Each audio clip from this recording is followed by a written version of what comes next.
Yon mga masters, bali 8 videos, araw-araw tuwing umaga na po tayo mag-a-upload. Maraming salamat sa mga solid kong masters dyan na patuloy pa rin na sumusuporta sa aking mga ina-upload na kwento o videos. At sa mga hindi nag-skip, maraming salamat po sa inyong lahat. At mag-iingat po kayo palagi and God bless. Magandang gabi mga masters, bali ngayon po ay 8 videos po ma-upload ko po sa aking YouTube channel. Tama nga mga masters, 8 videos nga po ma-upload ko. Yon, what's up mga masters? Nandito na naman tayo sa panibagong araw, panibagong kabanata na naman ang pagsasama-samahan natin ngayon guys.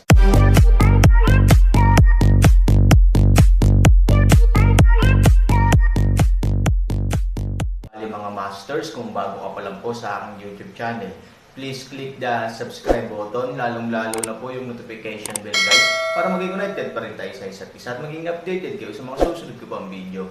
Bali mga masters, bago natin umpisahan ng kwento ay mag-shoutout po muna tayo para sa mga solid nating tagapakinig. Shoutout kay Fernando Jimeno at shoutout kay JP Arnold. Yun na nga mga masters, no? Bali hindi na ito patagalin. In 3, 2, 1, let's go!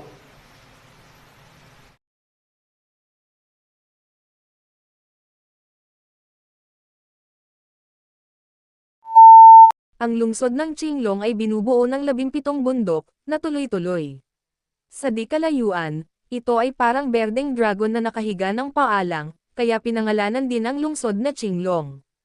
3 dilag nga pala, tanggalin mo ang maskara, kung hindi, hindi magandang manghiram ng hangin. Ngumiti si Han Sanchen. Bagamat hindi naintindihan ng 3 babae, isa-isa itong ginawa ng Aaron.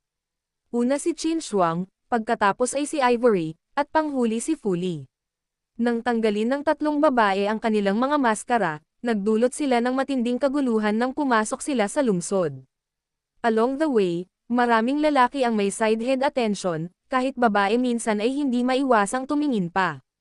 Isang grupo ng mga tao, sa ilalim ng tingin ng lahat, ang pumasok sa pinakamaunlad na restaurant sa lungsod ng Qinglong. Qingdian Restaurant. Sa oras na ito, abala ang mga tao sa restaurant. Matapos pumasok si Aaron at ang iba pa, agad nilang ginawang payapa ang bulwagan sa unang palapag. Hindi ganoon kalakas ang atraksyon ng 3 dilag. Umupo si Han Sanya at tumingin sa paligid. Sa wakas, itinoon niya ang kanyang mga mata sa maingay na mga mesa sa ikalawang palapag. Tiningnan ni Aaron si Bai Xiaosheng at nakangiting sinabi, "Siya ba iyon?" Tumanggaw si Bai Xiaosheng. Hindi na gaanong sinabi ang Aaron. Umorder siya ng pagkain at alak kay Xiaoer. Kumain siya kasama si Fumang. Sa ikalawang palapag, nag-uusap at nagtatawanan ang mga tao. Nagtutulak sila ng mga tasa at nagpapalit ng mga tasa. Maya-maya pa, nang malapit nang matapos kumain si Aaron at ang iba pa, may mga pagsabog din ng mga yabag. Ang isang nasa katanghaliang gulang na lalaki na may malaking tiyan, tulad ng isang arhat, ay dahan-daang lumakad sa itaas sa ilalim ng suporta ng isang grupo ng mga tao. Nang dumaan sa Aaron at sa mesa ng iba pang tao, nagmamadaling tumakbo si Dogleg, na matagal nang sinusundan, at inilagay ang kanyang mga paa sa tainga ng nasa katanghaliang gulang na lalaki at nagsalita ng ilang salita. Nang marinig ito ng nasa katanghaliang gulang na lalaki, agad niyang ibinaling ang tingin sa mesa ni Aaron. Balewala kung hindi siya tumingin dito. Nang makita niya ito, laking gulat niya sa hitsura ng 3 babae, at halos lumuwa ang kanyang mga mata. Marami na siyang nakitang dilag, ngunit sina Qin Shuang at Ivory, ang nangungunang dilag, ay nagpaparamdam sa kanya na walang laman sa unang kalahati ng kanyang buhay. Bang! Sa isang malakas na ingay, kahit na ang kahoy na mesa ay bahagyang nanginig sa oras na ito. Direktang inilagay sa mesa ang isang malaking kutsilyo na may makapal na braso. Pagkatapos, ang nasa katanghaliang gulang na lalaki na may malaking tiyan ay nagtanggal ng lahat ng kanyang taba, at mayroong maraming mantsa ng langis sa kanyang bibig. Sa panghahamak, tumingin siya kay Aaron gamit ang mapuputing mata. Pagkatapos ay buong pagmamalaki niyang sinabi, "Hindi ko maisip na may 3 engkanto sa lungsod ng Qinglong. Tindera, nasa iyo ang pera para sa mesang ito. Good luck." Mabilis na tumango ang tindera. Nga pala, hindi ko pa natatanong ang pangalan ng 3 babae. Ngumiti si Fuye, at pagkatapos ay ang Dogleg na nakatayo sa tabi niya na may mataas na espiritu, ito si Fuye ng Tianding Mountain sa Qinglong City, ito rin sa Qinglong City. Dahil doon, nag-thumbs up ang dogleg, ibig sabihin, si Fuya ang pinakamalaki sa lungsod ng Qinglong. Ngumiti si Aaron at sinabing, malakas ba ito? Tama, sa nakalipas na 3 araw, nilipol ng aking Panginoong Fu ang Qinglong, na may kabuuang 12 paksayon at 11 palasyo sa 100 lugar ng Li. Masasabing natangay na niya ang libu-libong tropa at walang kaaway. Panipi, banggitin mo ito, natural na proud ang dogleg son, maging ang barkada ng mga tao sa paligid ni Fuye ay proud na proud. Din, nasa limelight ngayon ang bundok ng Tianding. Sa loob lamang ng 3 araw, natalo nila ang lahat ng malaki at maliliit na puwersa sa kanilang paligid. Bagamat karamihan sa mga puwersang ito ay maliliit na puwersa at kabilang sa neutral na panig, marami pa rin ang mga tao na nakolekta ng bundok ng Tianding, na nagpapalakas sa bundok ng Tianding. Talagang malakas ito, ngunit narinig ko na mayroong 12 paaralan at 12 palasyo sa lungsod ng Qinglong. Kung ang isang palasyo ay hindi sumasang-ayon sa iyo, hindi mo matatawag na pinakamalakas ang lungsod ng Qinglong. Nakangiting sabi ni Aaron. Ang Aaron ay nagsalita tungkol dito. Napahiya si Fuye at ang kanyang barkada.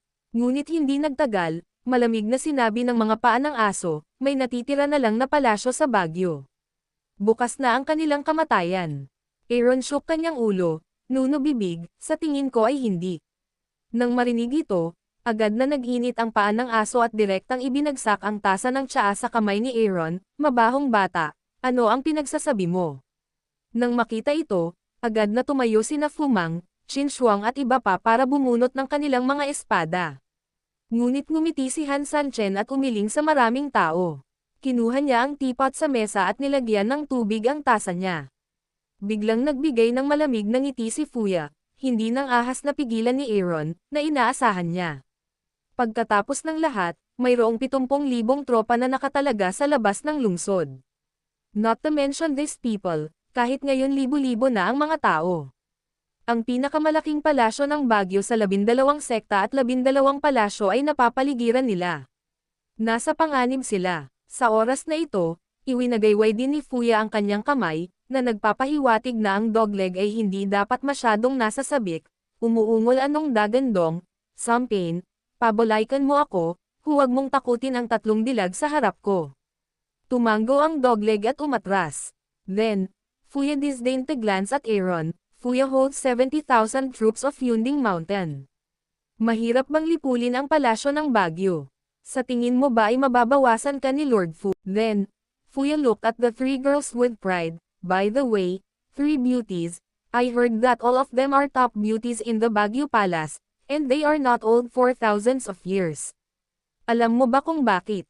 Bakit? Tanong ni Ivory. Nang makitang talagang interesado ang magandang babae, hindi napigilan ni Fuya ang pagmamalaki, dahil may kayamanan sa palasyo ng Baguio, na tinatawag na Shenyanzo.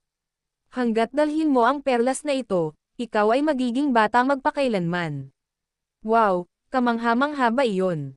Kalsada ng Ivory. Ito ay, tumawa si Fuye, pagkatapos ay sumulyap sa Aaron, kumatok sa mesa, at sinabi sa malamig na boses, gayunpaman, ang mga kayamanan na ito ay ang mga kayamanan ng shock school ng ibang tao.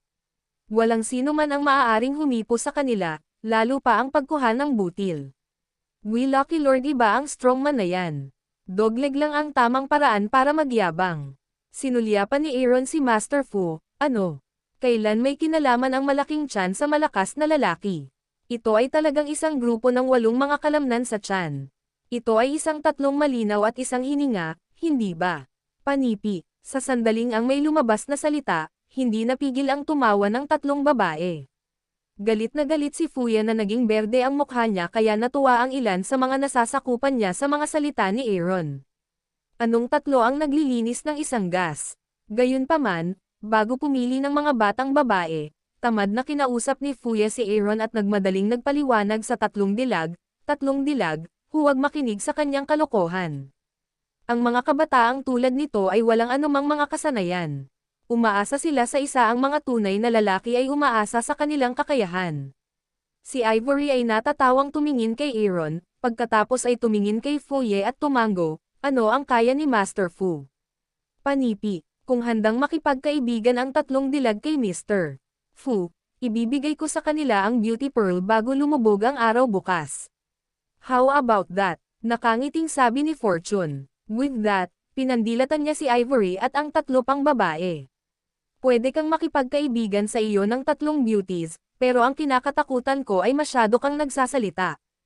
Ano ang magagawa ko kung hindi ka maalis sa isipan mo sa oras na iyon? Kunin ang iyong bilog na tiyan bilang isang butil. Naputol ang Aaron. Grass, nandyan ka kahit saan. Mayroon akong 70,000 tropa sa aking kamay. Kung gusto kong lipulin ang isang palasyo ng Baguio, hindi ko ito makukuha sa kamay. Galit na sabi ni Foye. Kung hindi dahil sa mukha ng tatlong dilag, magiging bastos si Master Fu sa Aaron. Para kay Master Fu, marami na talaga siyang kapital, dahil ngayon ay sira na ang tarangkahan ng palasyo ng Baguio, at ilang sandali na lamang ay tuluyan na itong masira. Kung hindi dahil sa napakaraming dilag sa Baguio Palasyo, at hindi nais ng basbas na sila ay mapatay o masugatan ng labis, masisira ang palasyo ng Baguio ngayong gabi. Hindi naman siguro, bagamat nakamaskara ang Aaron, puno ng pagkasuklam ang kanyang mga salita. Not necessarily, not necessarily. Paano naman ang nanay mo, anak ng asungot, may lakas ng loob na makipagpustahan sa akin? Hindi na makayanan ni Master Fu ang kanyang masamang ugali, naiiyak na siya. Sabi mo, bet ko. Bukas, kukunin ko ang sira-sirang lupain ng palasyo ng Baguio. Hindi lang tatlong babae ang hihilingin ko sa iyo na magsuot ng berdeng sombrero para sa iyo, ngunit hilingin din sa iyo na dumaan sa pandian ni Fuya sa publiko at tawagin siyang 100 lolo. Panipi, aba, magaling na apo. Tumawa si Aaron. Damn you. Galit na galit si Fuya. Paano kung matalo ka? Biglang bumalik sa punto ang Aaron. Joke, matatalo ako. Naiinis na ngumiti si Fuya. Para sa sugal na ito, hindi niya iniisip na posibleng matalo. Ngunit sa pagtingin sa Aaron, sinabi ni Fuya, ano ang gusto mo? Isuot mo ang iyong salawal sa iyong ulo, pagkatapos ay tumayo sa tarangkahan ng lungsod ng Qinglong sa loob ng 3 araw at sumigaw na si Laozi ay Superman sa loob ng 3 araw.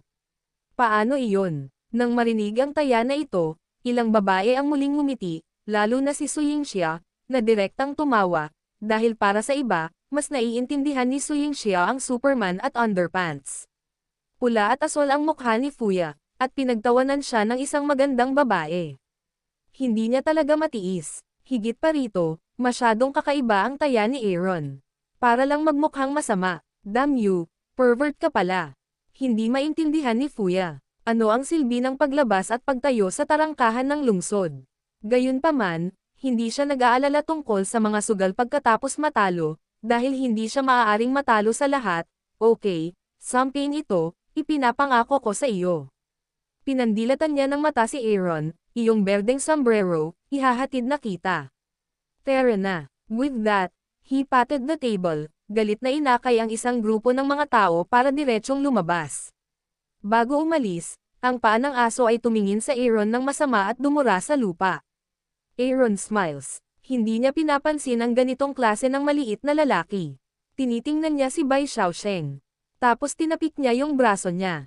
Biglang lumitaw ang figure ni Linlong. Lumabas ka sa kanya, sinabi ni Aaron kay Lin ang haba.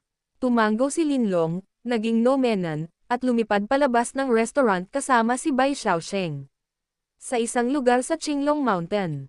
Sa oras na ito, ang isang napakarilag na palasyo ay puno ng mga bakas pagkatapos ng digmaan, hindi mabilang na mga katawan ang nahulog sa lupa, at ang dugo ay tumalsik sa lahat ng dako. Obviously, nagkaroon lang ng malaking digmaan dito. Sa oras na ito, isang dragon ang biglang tumawid sa kalangitan. Yun na nga mga masters, no? Bali panibagong kabanata na naman yung natapos natin ngayong gabi. Muli, maraming salamat po.